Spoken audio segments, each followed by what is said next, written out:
ایران ایک عرصے سے مظاہروں کی شدید دباؤ میں ہے۔ مظاہرین اب تک تھمنے کا نام نہیں لے رہے۔ اب امام خمینی کے پرانے گھر کو جلانے کی خبر سامنے آئی۔ یوکرین کا اورنج انقلاب اپنے منطقی انجام تک پہنچا۔ یہ مظاہرے فروری میں ہونے والے پارلیمانی انتخابات کے رد عمل میں تھے۔ السلام علیکم، میں ہوں ڈاکٹر حسنین جاوید اور آپ دیکھ رہے ہیں میرے ڈیجیٹل چینل۔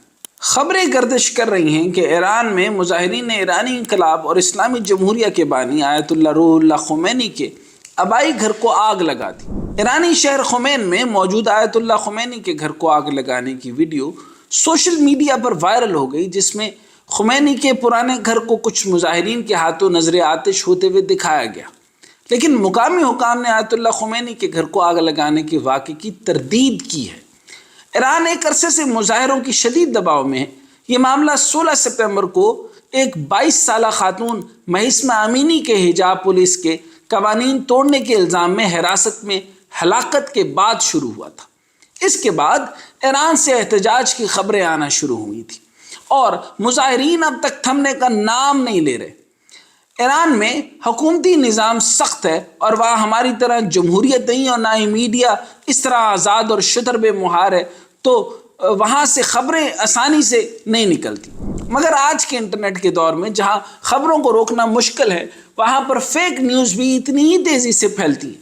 جیسا کہ ایک خبر چلتی تھی کہ ایرانی ریاست نے ملک میں 2 ماہ سے جاری مظاہروں میں حصہ لینے پر تقریباً 15,000 افراد کو موت کی سزا سنا دی، اور سوشل میڈیا اور خبروں میں بڑے پیمانے پر گردش کرنے لگی تھی۔ یہ خبر سب سے پہلے نیوز ویک کی طرف سے بریک کی گئی تھی، اور اس غلط فیک نیوز سے کینیڈا کے وزیر اعظم بھی متاثر ہوئے بغیر نہ رہ سکے۔ وزیر اعظم جسٹس ٹروڈو نے بھی اس دعوے کے بارے میں ٹویٹ کرتے ہوئے کہا تھا کہ کینیڈا نے ایرانی حکومت کے تقریباً 15,000 مظاہرین کو سزائے موت دینے کے وحشیانہ فیصلے کی مذمت کی ہے۔ بعد میں حقیقت سامنے آنے پر جسٹس ٹروڈو نے ٹویٹ ہٹا دی۔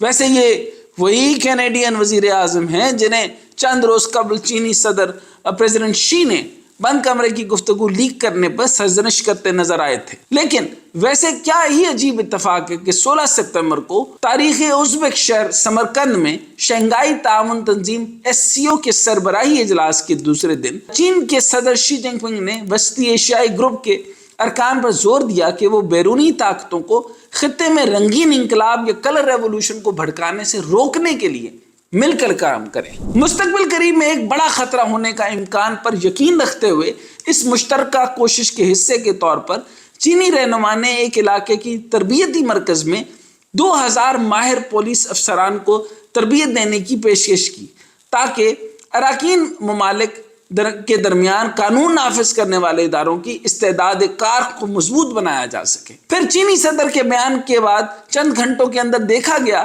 کہ مظاہرین کے ہجوم تہران اور ایران کے دوسرے بڑے شہروں کی سڑکوں پر نکل آئے اور شدید توڑ پھوڑ شروع ہو گئی۔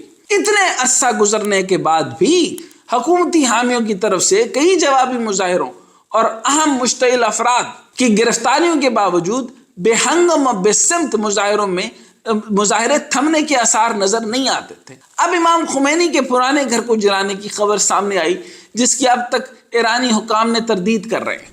اب یہ رنگین انقلاب یا کلر ریولوشن کیا ہے جس کا ذکر چینی صدر نے کہا تھا؟ دراصل چین اور روس رنگین انقلابوں کا ذمہ دار امریکہ اور اس کے مغرب اتحادیوں کو ٹھہراتے رہے، اور وہ اپنے جغرافیائی اور سیاسی مفادات کو آگے بڑھانے کے لیے حکومتوں کا تختہ الٹنے یا رجیم چینج کے لیے ترتیب دیتے تھے یا تربیت کرتے تھے۔ رنگین انقلابوں کے بارے میں کہا جاتا ہے کہ انہیں تجرباتی طور پر 1986 میں فلپائن میں آزمایا گیا اور اسے پیلے انقلاب یا یلو ریولوشن کا نام دیا گیا تھا۔ تاہم اس کا باقاعدہ اور مسلسل استعمال 2000 سے یوگوسلاویہ میں کیا گیا۔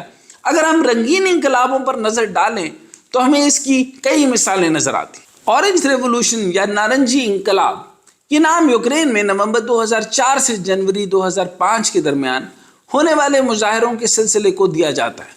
یوکرین میں نومبر 2004 کے الیکشن میں وکٹر یانوویچ کو فاتح قرار دے دیا گیا، جسے مغرب مبصرین دھاندلی قرار دے رہے تھے، جس کے بعد ملک میں احتجاج شروع ہو گیا اور ہارنے والے امیدوار وکٹر یاشچنکو نے دارالحکومت میں دھرنا دے دیا۔ روز بروز مظاہروں میں شدت آنے لگی اور ان پر پرتشدد واقعات بھی ہوئے اور سول نافرمانی کی تحریک بھی شروع ہو گئی۔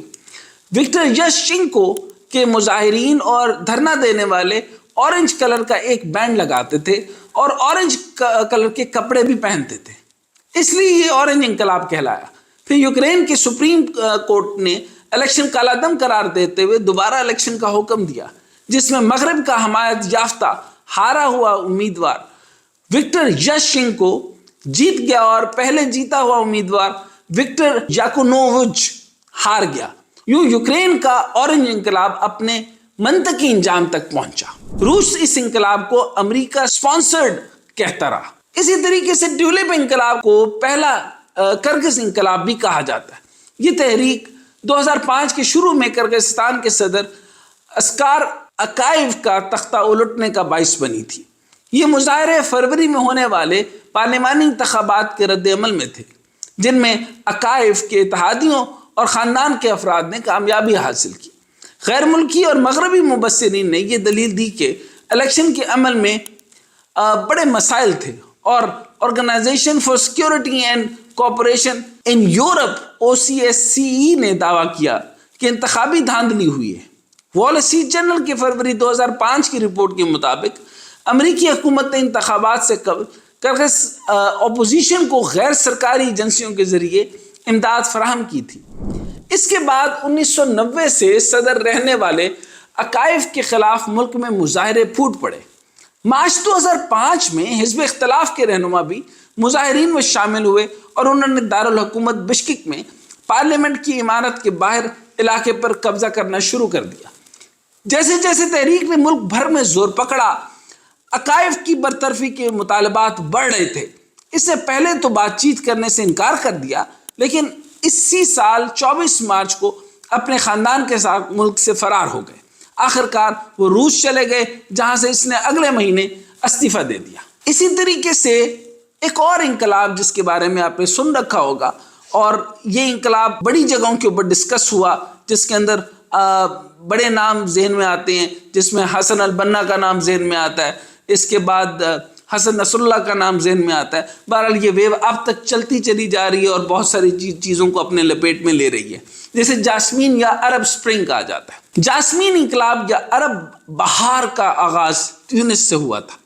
اسے بظاہر ایک واقعے سے جوڑا گیا، جہاں حکومت کی طرف سے ایک سبزی فروش شخص بلعزیزی کا ٹھیلا ضبط کر لیا گیا تھا، جس پر احتجاجاً اس شخص کو خود سوزی کر لی تھی، جس کی خودکشی پر کئی عرب مردوں نے احتجاجاً خودکشیاں کرنا شروع کر دی، جس سے پورے ملک میں ہنگامے پھوٹ پڑے اور ان ہنگاموں نے پورے عرب دنیا کو اپنی لپیٹ میں لے لیا اور مختلف ملکوں میں خانہ جنگی شروع ہو گئی۔ تیونس کے صدر زین العابدین بن علی کو عہدے سے ہٹا دیا گیا۔ پھر یہ عرب سپرنگ تیونس سے مصر، لیبیا اور شام تک پھیل گئی۔ تیونس کے بعد مصر اور دوسرا ملک تھا جس سے عرب بہار کا نشانہ بننا پڑا، اور مصری صدر حسنی مبارک کو 2011 میں اس تحریک کے نتیجے میں عہدے سے ہٹایا گیا۔